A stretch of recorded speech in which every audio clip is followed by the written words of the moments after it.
Sara Duterte is now the first Philippine vice president to be impeached by the House of Representatives.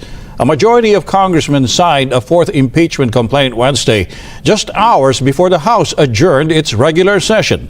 The total number of House members who verified and swore before me this impeachment complaint is 215. Namin sa Duterte Youth Party List, kinolekta rin namin yung listahan ng 200 plus na kongresista kahapon. 215. Gusto namin i-publish yan. Okay. Kasama yung mga mukha nila at kung anong tinatakbuhan nila ngayong 2025.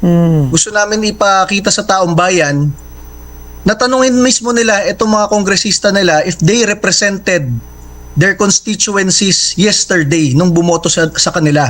Kasi masabi ko sa inyo, 200 plus yan. Ang kaya ko lang i-cite yung mismo kongresista ko dito sa Calamba, Laguna.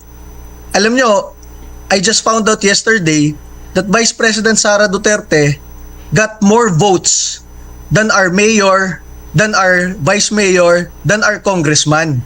So kung yung congressman namin, si Cha Hernandez, ay bumoto against kay Sara Duterte kahapon, sinong constituency yung nirepresent niya? Sara Duterte got more votes in Calamba City than her, than our mayor. And Ba't palagay mo bumoto sila?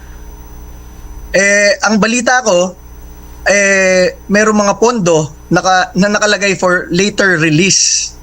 Ibig sabihin, it is a conditional release of funds. So, if you have been promised millions or hundreds of millions of funds and you do not commit yesterday, baka hindi ma-release yan kasi for later release yan, FLR Okay. yan.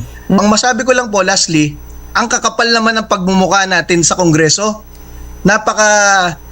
naghahabol naman tayo ng sobrang pondo at pera na yung pinagkatiwalaan ng taong bayan katulad ni Sara Duterte na lahat kayo lumalapit para magpa-picture at mag-Duterte feast ng 6 na taon, kaya nyong pirmahan ng impeachment nang hindi pa nahihira ang kaso mismo.